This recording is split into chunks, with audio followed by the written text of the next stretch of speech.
네, 안녕하세요. 두 번째 시간으로 다시 또 메타데이터 2의 수업을 하도록 하겠습니다. MODS 이어서 하도록 하겠습니다. 보통은 수업할 때는 뭐 1시간 정도 끝나고 뭐 또 다른 수업할 때는 뭐 음, 날씨가 어떻다느니 뭐 유머가 어떻다느니 뭐 얘기를 했는데 방구석에서 이렇게 얘기를 하다 보니까 뭔 얘기를 해야 될지 모르겠어요. 뭐 유튜브를 해본 적도 없고 뭐 코로나 때뭐 이런 영상으로 찍은 적도 없고 영상으로 뭐 본 적도 없고 그래서 뭘 어떻게 해야 되는지 뭐 몰라서 할 얘기가 뭐 딱히 없네요. 뭐, 뭐 노래라도 하나 불러야 되나? 네. 그래서 뭐 실습하고 계시죠? 이제 뭐 실습하느라고 이제 여기저기 치이시고 막 사회생활 하느라고 막 이게 힘들다 아닙니까? 예. 그래도 뭐 경험 삼아서 해보십시오. 이제 여러분 졸업하고 나시면 그런 사회에서 이제 거의 은퇴할 때까지 그러고 사는 겁니다. 사회생활 하면서. 징글징글 하죠. 네. 또 막상 또 사회생활 하시면은 거기도 다 사람 사는 사회니까 또 나름 희노애락 힘든 점도 있지만 희도 있다. 기쁜 점도 있고 뭐 그렇습니다. 그냥 이 4학년이니까 아주 실습도 하고 좋습니다. 저는 학부 때 너무 놀아가지고 그랬던 기억이 나는데 좋습니다. 이 정도면은 온라인 수업이지만 잡소리도 좀 넣어준 아주 좋은 케이스인 것 같습니다. 예. 이렇게 좀 리프레시가 되겠죠? 뭐 2시간 연달아 듣는다면 그럴 가능성은 또 없어 보이기도 하고 좋습니다. 지난 시간까지 해서 15번째까지 한번 살펴봤던 것 같아요. 그래서 나머지 이제 5개의 부분들을 살펴보면 MODS라는 상위 요소들이 어떻게 구성이 되어 있는지를 확인을 하게 됩니다. 그리고 나서는 하위 요소가 있는 상위 요소들은 또 무엇이 하위 요소를 갖고 있는지 그것들을 함께 살펴보고 정의가 어떻게 되는지 설명하는 그러한 시간으로 채워가겠습니다. 16번째입니다. 16번째 로케이션이라고 하는 또 상위 요소가 있습니다. 요거는 소장 정보, 한국어로 번역을 하자면 이제 소장 정보가 됩니다. 소장 정보는 우리가 생각하는 소장 정보 그게 맞습니다. 정보 자원이 존재하고 있는 물리적, 전자적 위치를 나타냅니다. 그러니까 여기 기술을 할 때는 뭐 어디 무슨 도서관에 가면 된다. 뭐 이런 물리적인 위치도 있을 수 있죠. 어디 도서관에 몇 번째 서가다.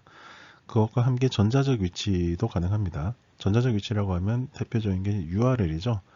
뭐 HTTP 뭐 네이버 사이트 네이버는 아니겠지만 국립중앙도서관 어디 PDF 파일에 가면 찾을 수 있습니다. 뭐 이러한 위치들을 나타내는 정보들입니다. 네. 그리고 17번째는 접근 제한 정보입니다. Access Condition이라고 나와 있는데요. 요거는 한국어로 참 번역이 잘 된 것 같습니다. 그래서 우리 영화 같은 거 가끔 보면은 아저씨라는 영화 보면은 그때 경찰에서 신원조회 하는데 접근이 불가하다. 뭐 이런 거 뜬 거 본 적이 있었을 겁니다. 그런 것처럼 이 정보 자원에 대해서 접근을 할 수 있는 권한이 필요하거나 아니면 제한 사항이 있는 경우는 이를 텍스트 형태로 작성하도록 해놓은 그런 요소입니다. 그래서 아저씨 같은 영화에서 그 신상 자료 정보 자원이라고 한다면 접근 제한 정보에 일반 경찰들은 볼 수 없고 뭐 보안 취급 몇 급 이상만 볼 수 있음이라고 뭐 이러한 접근 제한 정보라고 부가 정보가 붙을 수도 있겠네요. 뭐 그러한 정보들을 나타내는 부분들이 될 수도 있습니다. 그리고 또 사용과 관련된 내용이 있을 수도 있어요. 저작권이 걸려 있어서 뭐 저작권 관련된 부가 금액을 지불해야지만 이 컨텐츠를 볼 수 있다. 뭐 이러한 정보들을 담는다든지 그래서 접근 제한 정보는 그러한 내용들을 담게 됩니다. 18번째는 파트라고 하는 부분들인데요. 한국어는 구성 정보가 됩니다. 이 파트라는 부분들이 조금 생소할 수 있는데 그야말로 정보 자원이 더 큰 범위의 부분 유닛인 경우에 이제 그것을 밝히는 형태가 됩니다. 예를 들어서 설명하면은 예를 들어서 보면은 조금 이해하기가 쉬울 수 있는데요. 우리가 어떤 매거진, 잡지 같은 것들을 보면은 하나의 잡지 이름이 있을 수 있습니다. 뭐 과학동화 뭐 12월호 뭐 이런 게 있을 수 있는데 그 안에는 기사 하나하나가 또 달라요. 기사가 있죠. 그런 것은 이제 하나의 기사마다 메타데이터가 작성이 될 수가 있습니다. 그거 하나하나가 정보 자원이니까요. 근데 그 정보 자원은 뭐 어떤 과학동화라고 하는 잡지의 하나의 기사로 들어가 있는 형태이기 때문에 그것이 이제 부분 유닛이 되는 형태가 됩니다. 예. 그것을 의미합니다. 부분 유닛이라고 하는 것은 또 다른 케이스를 본다면 이제 소설에서 단편 모음집 같이 해서 책을 하나 발간할 때가 있어요. 뭐 제가 흥미롭게 봤던 거는 모파상의 뭐 환상꽁트라고 하는 단편 뭐 꽁트집 같은 것을 모은 책이 있었는데 그런 거 보면은 하나의 책에 부여된 ISBN은 하나의 책이지만 그 안에 단편은 하나의 컨텐츠, 정보 자원이 되기 때문에 그것에 대한 또 메타데이터가 각각 작성이 될 수도 있습니다.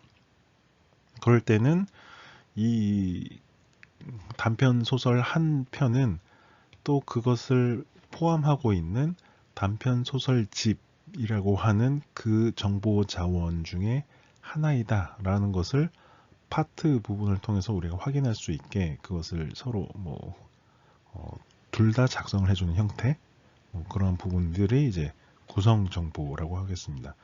그래서 이러한 부분 유닛인 경우에 이제 이러한 18번에 해당되는 그 요소들을 작성을 하는 그런 케이스가 되겠습니다. 그리고 19번째로 확장 정보라고 되어 있는데 이거는 진짜 뭐 MODS에서 다루지 않는 것들 있잖아요. 그런 것들을 그냥 기입하고 싶을 때 기입하는 정보입니다. 뭐 다른 항목들에는 해당되지 않는데 왠지 이거는 작성을 해야 될 것 같아. 그러면은 확장 정보에 그 MODS가 아니지만 다른 부분들 같은 경우는 할 수가 있겠습니다. 그리고 마지막 20번째는 레코드 인포라고 해서 한국어로는 레코드 정보라고 되어 있습니다. 여기서 이제 레코드 정보라는 부분들이 있는데 이 레코드가 무엇인가 라는 것은 먼저 이해하는 것이 좋을 것 같아요. 레코드는 여기서 얘기하는 레코드는 메타데이터 하나하나를 의미하는 부분들입니다. 우리가 작성된 메타데이터 있잖아요. 그거를 레코드라고 보통 얘기를 하게 됩니다. 그래서 메타데이터를 작성을 누가 했는지 아니면 며칠 날 작성을 했는지 뭐 이러한 정보들을 이제 기입하는 그러한 요소가 되겠습니다. 우리가 메타데이터 유형으로 따지자면 관리적 메타데이터에 해당되는 내용들이 여기에 작성이 많이 될 것 같아요. 그래서 메타데이터를 작성하는 주간 기간이 어디냐, 메타데이터가 며칠 날 작성되어 있느냐, 뭐 이러한 기록들을 담고 있습니다. 여기서 말하는 레코드는 작성된 메타데이터 하나하나를 의미하는 그러한 용어로 사용이 되고 있습니다. 이렇게 해서 총 20개의 요소, 상위 요소로 구성이 되어 있습니다. 네, 그래서 뭐 각 측면을 보자면 더블링코어보다는 5개가 더 많다고 생각할 수 있겠지만 각각의 상위 요소 중에서는 하위 요소가 또 여러 개 있는 경우도 있어요. 그래서 조금 단순 숫자 비교는 조금 어려울 수도 있겠죠. 하지만 이제 다루고 있는 주요한 측면들이 여기선 20개라는 측면이 되겠죠. 요 상위 요소들을 좀 살펴보면은 전반적으로 마크에서 사용되던 요소들과 같은 것들을 좀 많이 확인을 할 수 있었을 거예요. 더블링 코어에는 없는데 마크에서 주로 사용되었던 요소들이 좀 포함되는 정보들도 있을 겁니다. 그래서 마크와 더블링 코어와 좀 혼합된 형태로 좀 구성을 많이 하려고 그렇게 노력을 한 것 같아요. 그래서 그런지 요 MODS 그 표준 웹사이트에 방문을 하면은 거기서 뭐 각각의 상위 요소들은 마크의 어디 부분에 해당되는 것이다. 더블 링코어의 어디 부분에 해당되는 것이다. 서로 어디랑 관련이 있다. 이러한 매핑 정보들을 또 다루고 있습니다. 그래서 마크로 작성된 거를 MODS로 변환을 하거나 더블 링코어로 작성된 것을 MODS로 변환하거나 이런 것들을 변환하기가 용이하게 그렇게 매핑 정보를 다 가지고 있어요. 상호 운용이 가능한 형태로 작성하기 위한 요소가 되겠죠. 그래서 그러한 정보도 가지고 있기 때문에 각각의 상위 요소들이 마크와 어떤 것과 관련이 있는 건지 어디랑 연관될 수 있는 건지 내지는 더블링코어의 무엇에 해당되는지 요소들은 그러한 매핑 정보를 통해서 확인할 수도 있습니다. 근데 이번 수업은 MODS에 대한 내용들을 좀 살펴보는 것이니까 그것은 뭐 또 다루지는 않겠고요. 추가적으로 궁금하신 분들은 이제 웹사이트에 방문을 하셔서 그런 것들을 확인할 수 있을 것 같아요. 그러면은 이제 상위 요소를 이렇게 20개를 살펴봤고 우리 하위 요소들이 주요하게 있는 것들 그런 것들 위주로 이제 대표적인 상위 요소인 것들을 한번 살펴보도록 하겠습니다. 그래서 첫 번째로는 이제 타이틀 인포, 표제 정보로 번역된 표제 정보의 하위 요소들이 어떻게 구성이 되고 있는가 라는 부분들을 한번 살펴보면 좋을 것 같습니다. 표제 정보는 그야말로 제목이에요. 제목. 정보 자원의 제목이 무엇이냐 그 파트가 되겠습니다. 더블링코어에는 타이틀이라는 것이 존재를 했었죠.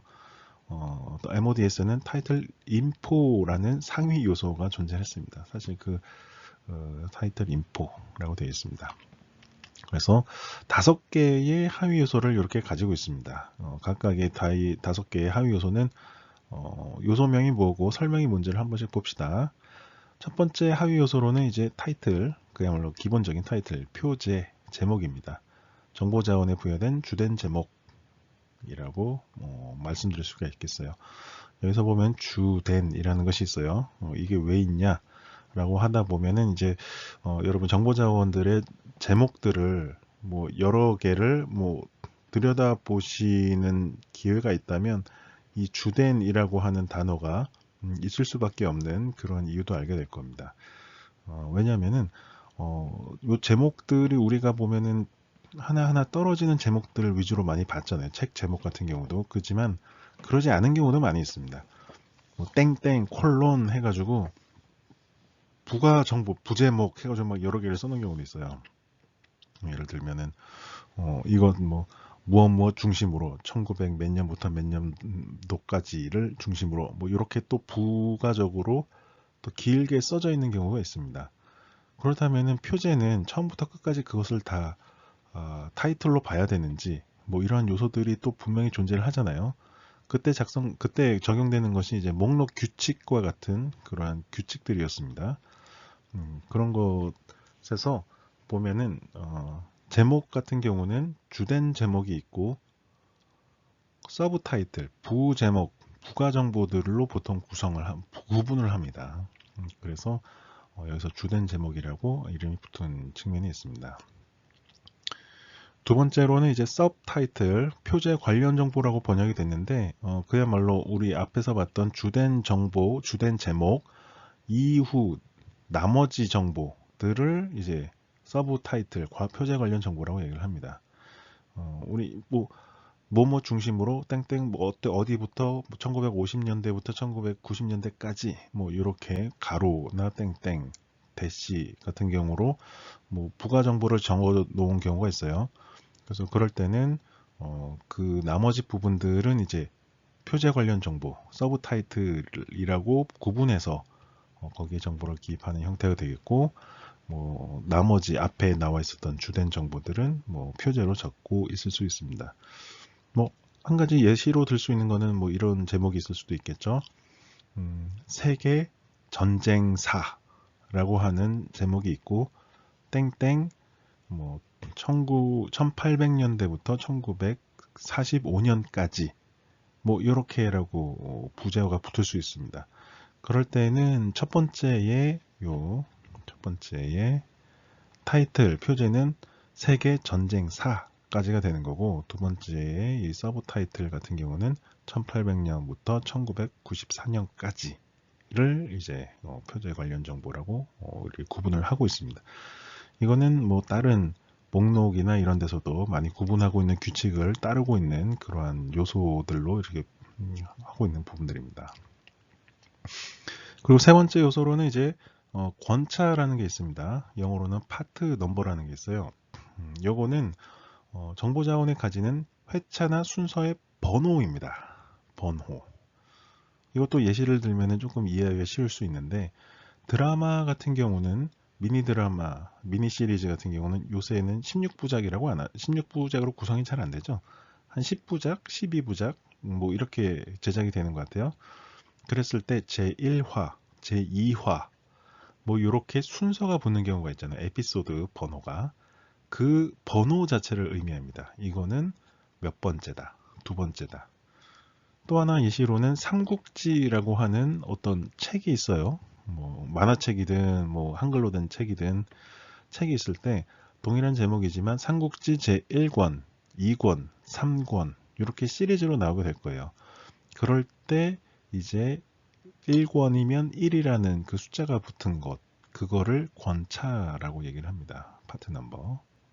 그렇게 숫자가 붙어 있을 경우에만 이제 해당되는 내용이죠.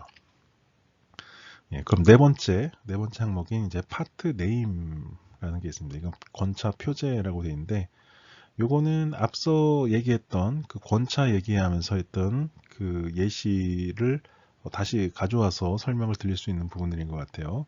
드라마 보면은 에피소드마다 순서에 따라서 1화, 2화 이렇게 순서가 붙는다고 했잖아요. 근데 또 그 순서 1화이지만 그 소제목이 붙는 경우도 있어요. 예. 하나의 드라마지만 제1화 뭐 철수와 영희의 만남, 제2화 뭐 과거의 사건들 뭐 이렇게 권차가 있고 또 그 권차마다 또 제목이 붙는 경우가 있잖아요. 뭐 소제목들 그거를 이제 권차 표제라고 합니다. 예. 그래서 권차 표제가 없을 수도 있어요. 단순히 1, 2, 3, 4만 있을 수도 있지만 1, 2, 3, 4 하면서 1이라고 하는 것에서 또 다른 이름 제목이 붙고 2에 대한 제목이 붙고 그랬을 때는 그거를 또 권차 표제라는 부분들로 가지고 있습니다. 그리고 다섯 번째는 이제 불용어라는 측면이 있어요. 논설트라는 부분인데 예, 요거는 그 설명만 잠깐 할게요. 그 색인 생성 시 무시해야 되는 부분을 여기서 이 부분은 무시해도 된다. 불용어다 하는 부분을 나타내기 위한 그러한 태그, 하의 요소라고 할 수가 있겠습니다. 불용어라고 하는 것은 뭐 예시를 들면 이렇습니다. 뭐 콤마, 콜론, 뭐 느낌표, 물음표 이런 것들은 특정한 단어는 아니잖아요. 의미를 내포하고 있는 단어는 아니고 뭐 검색을 하고 색인을 할 때 물음표를 색인으로 넣지는 않죠. 권말 색인이나 이런 거를. 그런 것처럼 색인으로서는 가치가 없는 그러한 기호들이나 뭐 이런 것들이 있을 수 있어요. 뭐 영어로 따지자면은 어, 더맨 할 때 그 앞에 붙는 더라는 것들은 그 더라는 단어 자체가 독립적으로 특별한 의미를 가지는 그러한 단어들은 아니잖아요. 그냥 단순히 그냥 문법적인 차원에서 붙는 거 있죠. 뭐 우리나라 같은 경우는 철수, 는 할 때 은는, 이가 이러한 것들도 사실은 하나로 똑 떼어놔서 이것은 몇 페이지에 어디에 등장합니다. 이건 사실 필요가 없는 단어들이잖아요. 의미가 없는 그런 불용어적인 측면이잖아요. 그러한 것을 알려주기 위한 그러한 요소입니다. 네. 이것도 뭐 어떻게 작성이 되냐면 그 더맨이라고 하는 뭐 책 제목, 정보 자원의 제목이 있다라고 하면은 여기서의 불용어는 더입니다. 더에는 불용어 non-sort라는 그 하위 요소에 더라는 내용을 입력하는 그런 형태로 이제 작성을 하는 형태입니다. 근데 사실 요거는 이제 그 당시 2002년도에 만들어질 당시에 뭐 검색을 더 용이하기 위해서, 잘 되기 위해서, 불용어는 제거하기 위해서 이렇게 작성을 하도록 그렇게 유도를 한 측면이 있는 것 같아요. 예. 근데 지금은 사실 불용어나 이런 것들은 이렇게 사람이 직접 작성해서 이건 불용어입니다, 뭐 얘기를 안 해도 자연어 처리, NLP 같은 경우로 한번 제목 내용을 쓱 돌리면 이것은 불용어입니다, 아닙니다, 판정이 되고 다 제거를 하고 뭐 그게 가능하긴 합니다. 하지만 2002년도에는 그런 것이 발달하기 전이었으니까요, 이러한 하위 요소들을 만들어 놨습니다. 네, 그래서 실제 검색 시스템 같은 경우에서 불용어를 제외하고 나머지로 색인을 생성하도록 해서 보다 검색을 잘 되게 하기 위한 목적으로 하위 요소를 가지고 있었습니다. 하지만 요새는 이런 불용어를 딱히 작성하지 않아도 검색 엔진에서 충분히 다 불용어를 걸러낼 수 있는 그런 시스템들이 있습니다. 참고로 얘기합니다. 그래서 뭐 표제 정보 그 타이틀 인포를 작성을 한다면 이런 예시를 이런 식으로 작성할 수 있을 것 같아요. 여기 같은 경우 보면은 상위 요소들이 이렇게 XML이니까 이렇게 컨테이너처럼 작성이 되고, 하위 요소가 있다면 하위 요소로 작성이 된다고 말씀을 드렸잖아요, 값이 있다면. 그래서 타이틀이라고 있는 하위 요소로 최종적으로 작성이 됐습니다.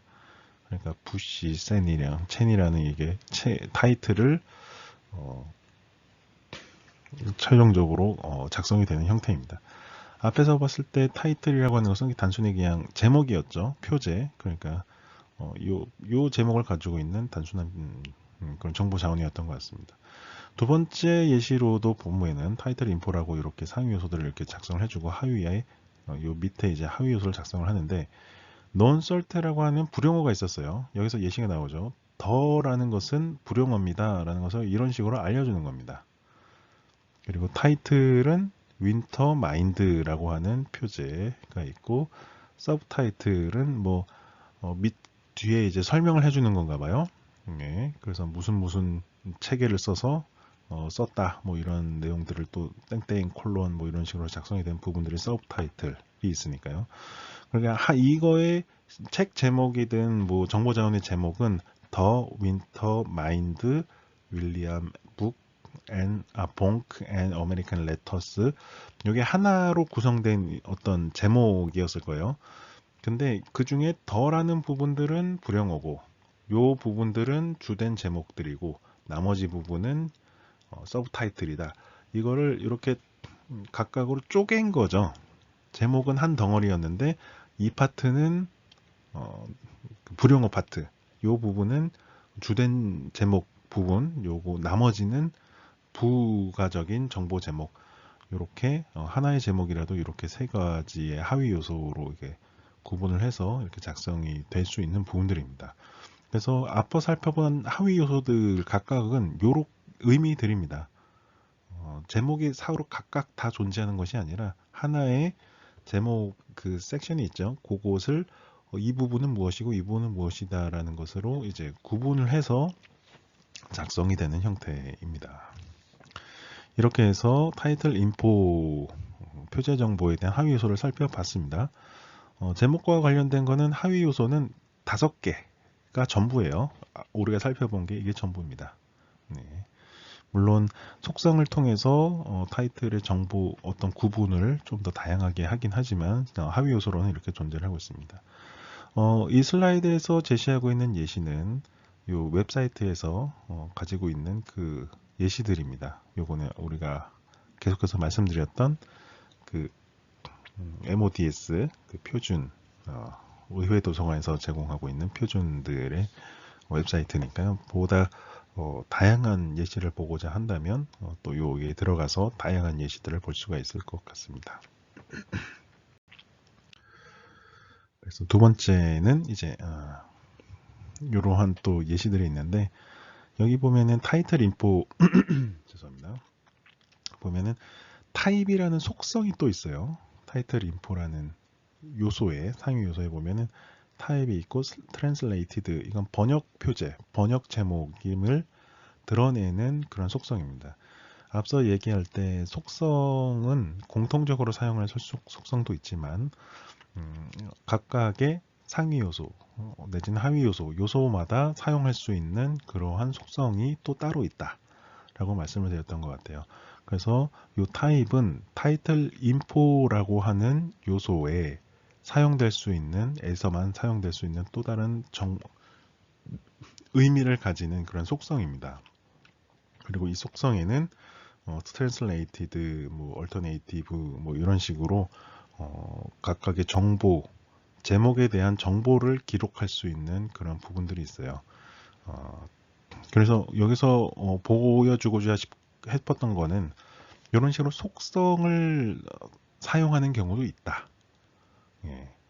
이 앞에서 봤던 것처럼 속성이 없고 그런 깔끔한 모습도 있지만 보다 구체적인 내용들을 규정하고 세부적인 내용을 규정하기 위해서는 이 속성을 통해서 이렇게 알려주는 경우가 됩니다. 여기 보면 타이틀 정보, 그러니까 제목 정보는 요거예요. 정보 자원에 부여된 거는 요거죠. 하지만 요것은 번역을 한 그 정보다라는 것을 알려주기 위해서는 이렇게 부가적으로 속성을 통해서 이렇게 알려주기도 합니다. 5개의 하위 요소들 이외의 정보들이 부착되는 또 시스템이 존재를 하죠. 그래서 이런 것들을 속성을 통해서 기록된 모습들을 볼 수가 있습니다. 그리고 여기 나머지 예시들도 보면은 여기 나와 있는데 여기서는 이제 파트 넘버가 있는 것들을 볼 수가 있어요. 여기서 보면은 제목은 더 올림픽스 히스토리 해가지고 올림픽의 역사라고 이렇게 되어 있는 그러한 정보 자원의 제목인 것 같습니다. 그 중에 파트 1, 1권 이런 거죠. 그리고 그때의 파트 1권의 이름은 Ancient, 고대 시대입니다. 올림픽에 대한 내용을 작성을 하는데 그 중에서 히스토리, 역사를 이제 보여주는 어떤 책이든 정보 자원이에요. 그 중에 파트 1번 파트는 고대 시대의 올림픽을 다루고 있나 봐요. 그랬을 때에 파트 1이라는 숫자가 있기 때문에 권차 정보인 파트 넘버라는 것을 붙였습니다. 그리고 그때 파트 1에 대한 제목의 ancient, 그 고대라고 붙어 있으니까 파트 네임, 표제 정보, 그 권차 표제라고 해가지고 이렇게 구분을 해주고 있는 모습입니다. 이렇게 보면은 이제 각각의 타이틀 인포의 하위 요소들이 어떤 식으로 작성이 되는지를 예시를 통해서 다 확인할 수 있었던 것 같습니다. 그래서 이것이 이제 표제 정보들에 대한 요소가 되겠습니다.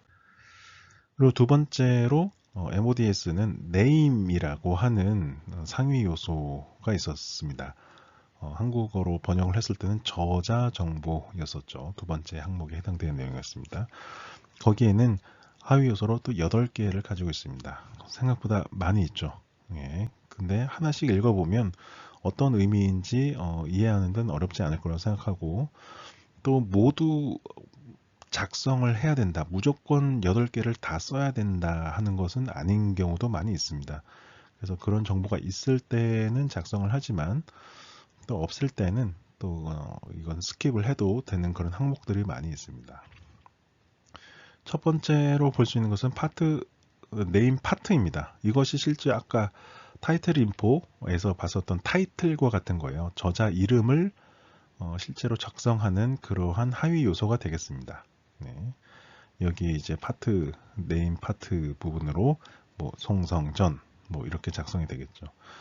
근데 여기서 저자의 이름 전체를 하나의 네임 파트로 할 수도 있고 성, 이름 이런 것들을 쪼개서 각각의 네임 파트로 할 수도 있습니다.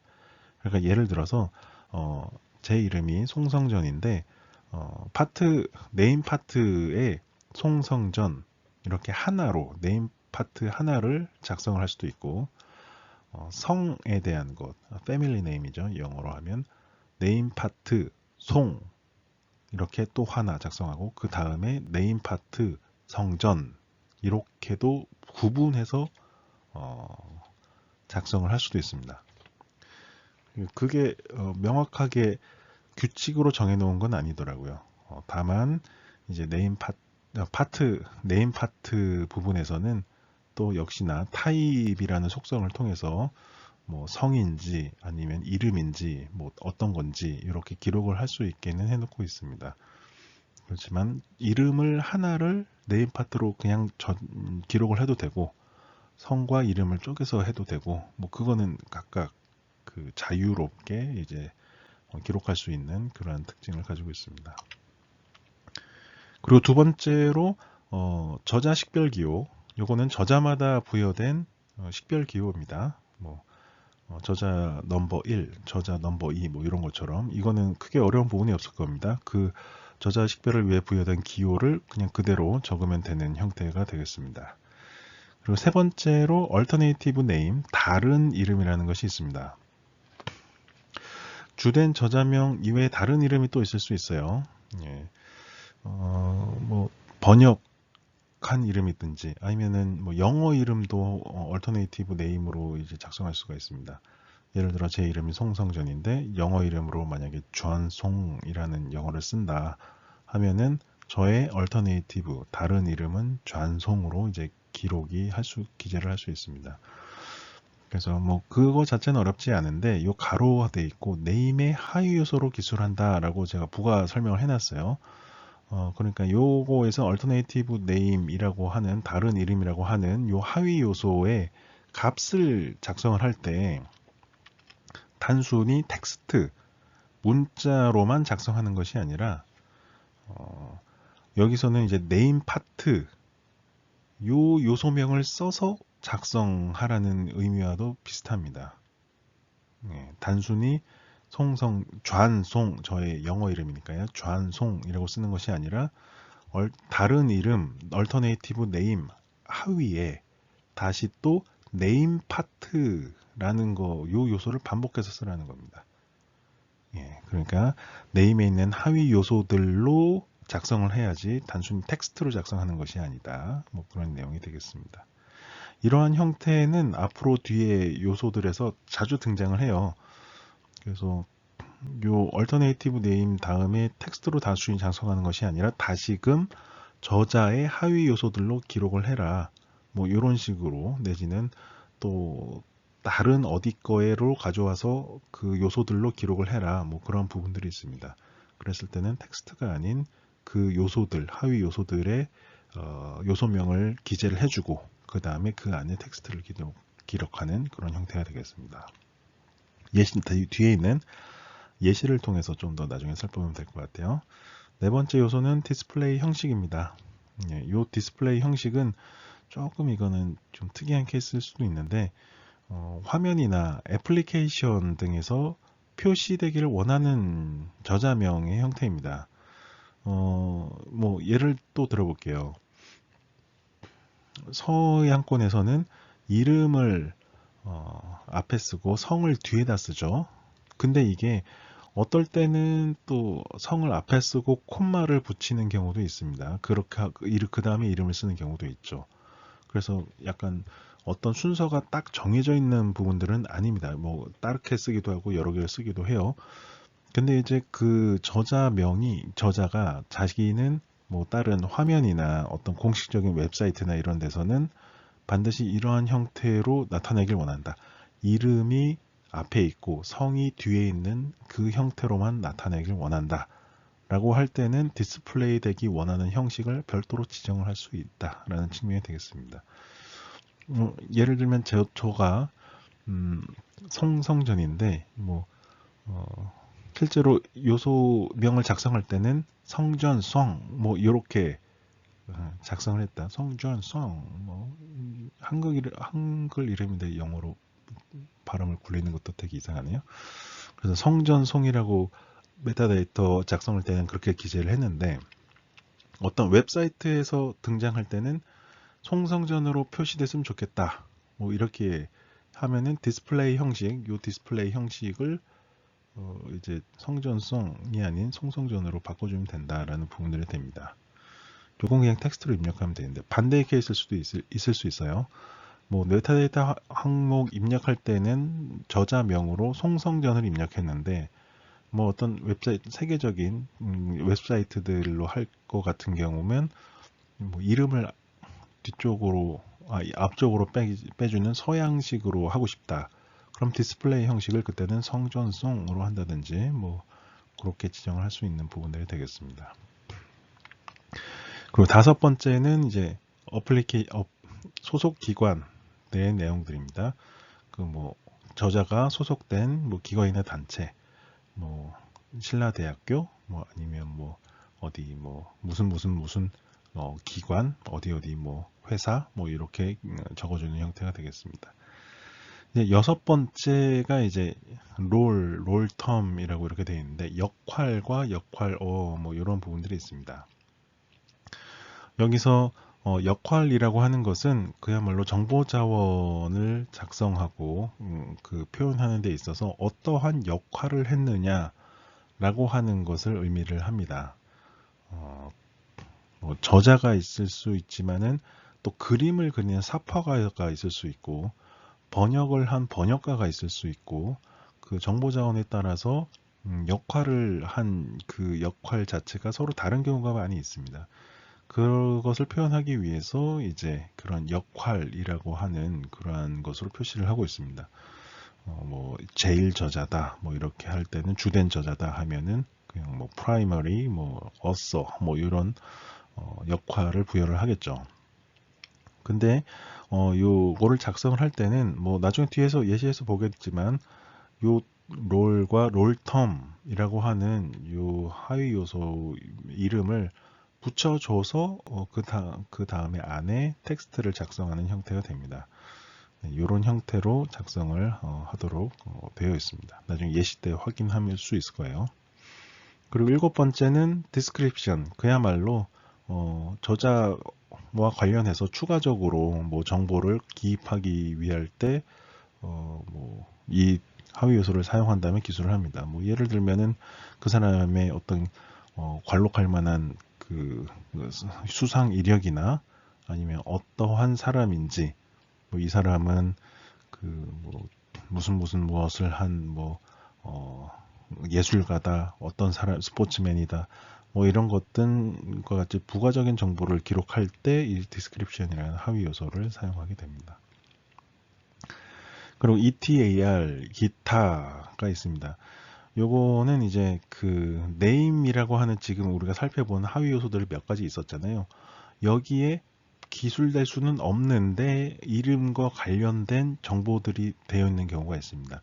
가장 대표적인 게 기등, 그 외 몇 인, 뭐 이렇게 작성되어 있는 항목들이 있어요.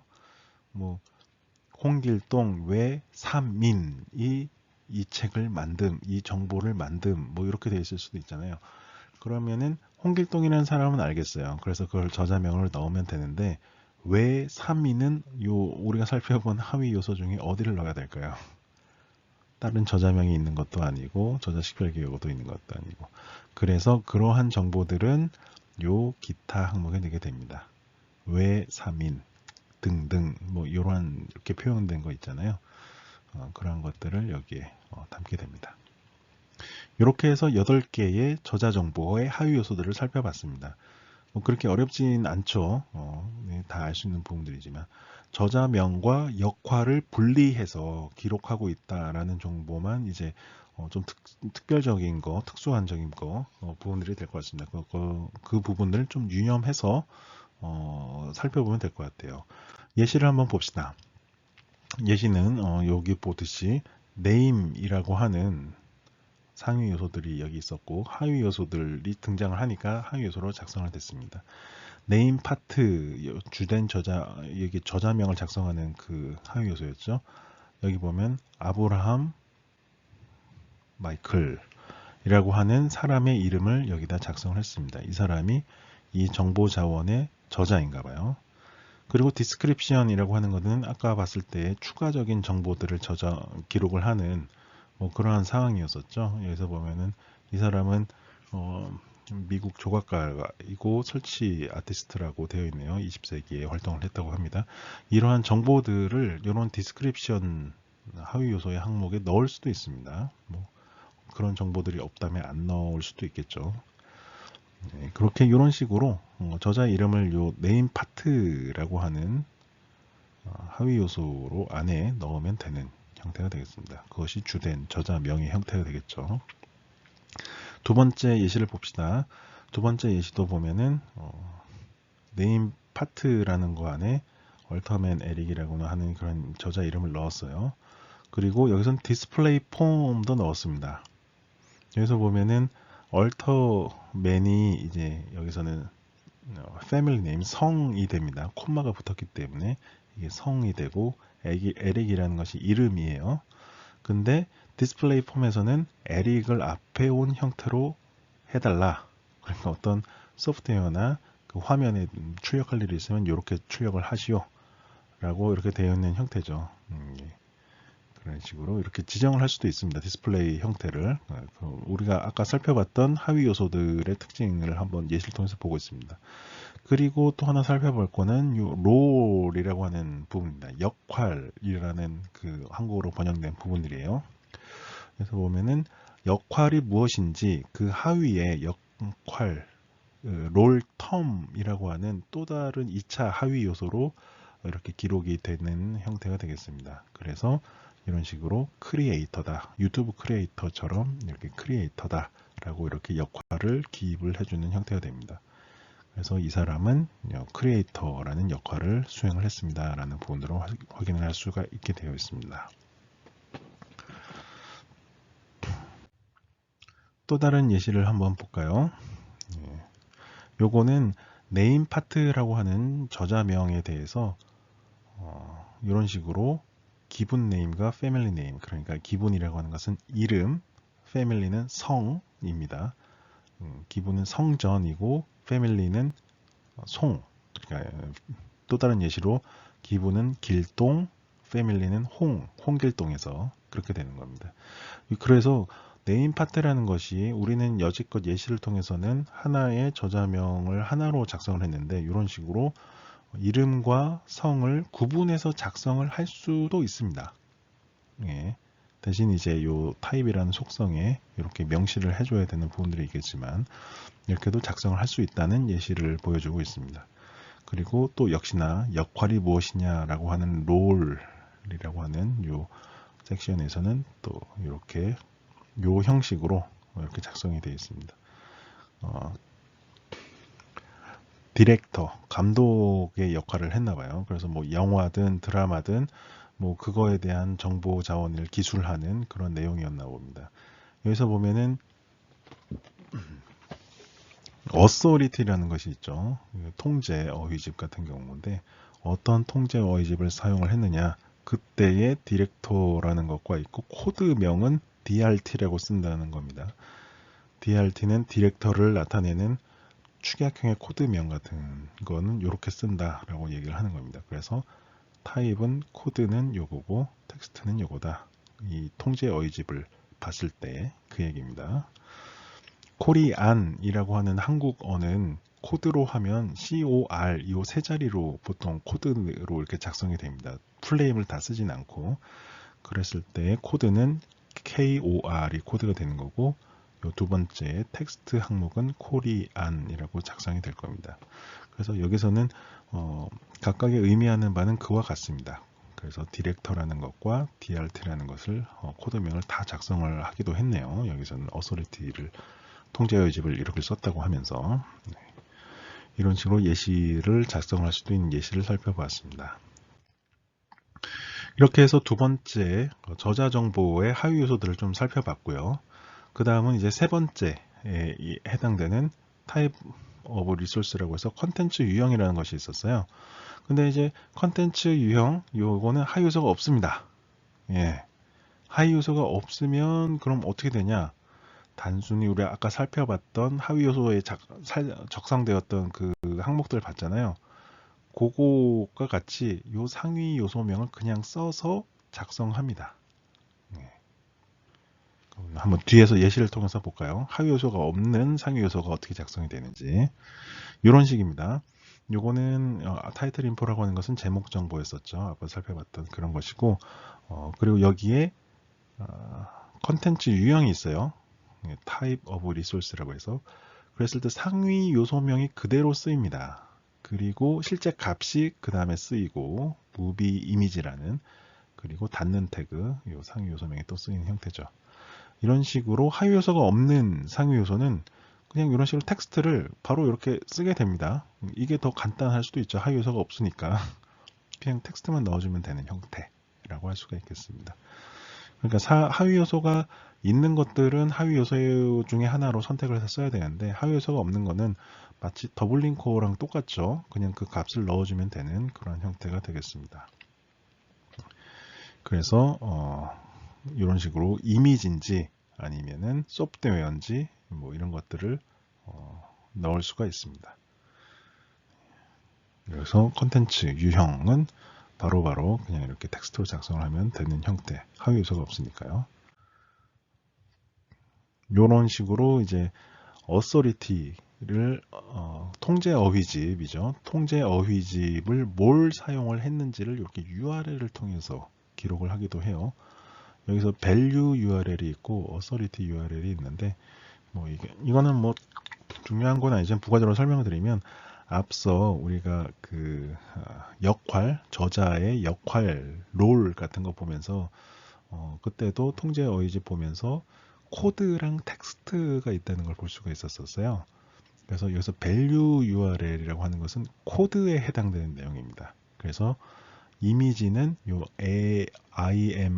img라는 코드를 쓰는 걸로 가져왔다.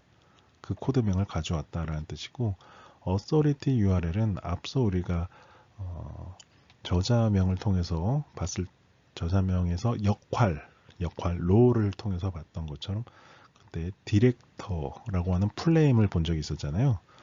그런 것처럼 풀네임입니다. 그래서 이미지 이미지가 아니라 img 영어로 하면 img라고 하는 요 코드로 사용했는데 요 코드가 사실상은 풀네임은 still images라는 겁니다.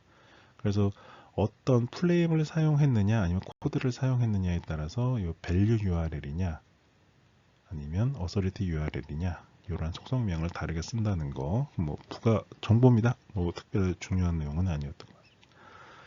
예시가 있으니까 뭐 부가 정보를 알려드렸습니다. 너무 부가 정보 하다가 시간 잘 흘러가죠? 네, 이게 더 좋은 건지 안 좋은 건지 모르겠습니다. 네 번째는 이제 장르입니다. 장르 기억하시죠? SF니 뭐니 뭐 로맨스니 그 하위 요소는 0개 없습니다. 네, 그래서 그냥 요 장르 그대로 쓰면 됩니다. 네, 그래서 예시를 보면 뭐 이젠 어려울 거 없죠. 요거는 또 authority는 그 통제 어휘집은 뭘 썼다라는 것을 밝히는 거고 GSFAD라는 유명한 이제 장르에 관련된 통제 어휘집입니다. 이것도 약자예요. 그래서 구글 같은 데서 이걸 쳐보면은 그 약자들이 등장을 할 겁니다. 이건 전통적으로 많이 쓰던 겁니다. 그래서 이 장르는 어드벤처 픽션 해서 어드벤처 소설이다, 모험 소설 뭐 이런 것들을 통제 어휘집에서 하나 가져와서 이렇게 쓸 수도 있습니다. 그런 것처럼 장르는 이런 식으로 각자의 그 통제 어휘집에서 가져와서 쓸 수도 있고 아니면 통제 어휘집이 아닌 그냥 자기가 작성하는 자기가 그냥 자연어로 작성할 수도 있습니다. 그래서 뭐 하위 요소가 없는 것들은 비교적 뭐 고려 사항이 없죠. 그렇습니다. 그냥 자연어로 텍스트를 입력을 하든 통제 어휘집에서 가져와서 뭐 가져 쓰든 뭐 둘 중에 하나만 하면 되니까요. 문제는 하위 요소가 있는 것들이 하위 요소들을 다 알아서 그거에 적합하게 값을 넣어야 되니까 그게 좀 골치가 아픈 거죠. 하지만 누누이 말씀드리지만 여러분이 만약에 MODS라는 메타데이터를 실제로 작성을 한다라고 하면 각각의 하위 요소들을 뭐 손으로 타이핑해서 그렇게 넣지는 않을 겁니다. 네, 그런 소프트웨어 툴이 있을 거예요. 네. 그러면 왜 이걸 배웁니까? 라는 질문이 생길 수도 있지만 알고 쓰는 것과 모르고 쓰는 것은 천지 차이다. 그러니까 배우셔야 된다. 라는 말씀을 드리겠습니다. 다섯 번째 오리지널 인포라고 해서 출처 정보입니다. 출처 정보는 상위 요소 얘기했던 거 다시 한번 반복하면 발행처, 그러니까 출판사는 무엇이고 몇 년도에 발행했고 발행된 지역, 장소는 어딘지, 지명은 무엇인지를 밝히는 그러한 상위 요소들이 되겠습니다. 그래서 여기에 하위 요소들은 꽤 많아요. 13개인데 이거는 보면 알겠지만 그렇게 막 복잡한 건 아니고 특별한 네, 50분이 또 됐네요. 네. 그러면 네. 애누리 없이 또 끝내야겠죠? 네. 그럼 다음에는 이 5번 그 오리지널 인포 요소만부터 살펴보는 걸로 합시다. 네. 이렇게 하나하나씩 살펴보니까 굉장히 좀 지루하고 뭐 무의미한 반복처럼 보일 수 있어요. 근데 뭐 부가적으로 말씀을 드리면 메타데이터 표준 내지는 새롭게 메타데이터를 만든다 라고 했을 때는 지금 구성되어 있는 메타데이터가 지금의 형태에서 크게 벗어나는 경우가 많지 않습니다. 정보 자원을 다룬다고 하면요.